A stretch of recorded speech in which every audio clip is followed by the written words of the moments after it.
पुष्पक एक्सप्रेसमध्ये आगीच्या अफवेमुळे चालत्या गाडीतून अनेक प्रवाशांनी मारल्या उड्या. दुसऱ्या ट्रेनने उडवल्याने 8 जणांचा जागीच मृत्यू, अनेक प्रवासी घायल. जळगावमध्ये रेल्वेने काही प्रवाशांना उडवल्याची खळबळजनक घटना समोर आली आहे. पुष्पक एक्सप्रेसमध्ये एका बोगीमध्ये आग लागण्याच्या घटनेवरून ही घटना घडल्याचं सांगण्यात येत आहे.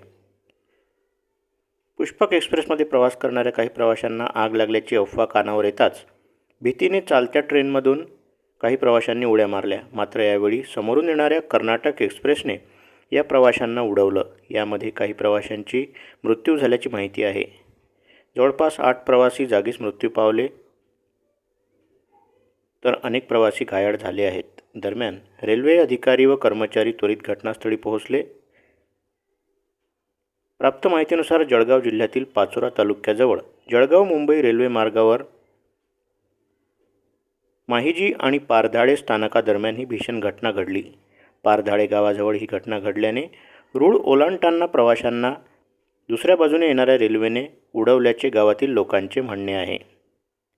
रेल्वे विभाग घटनेची चौकशी करत आहे.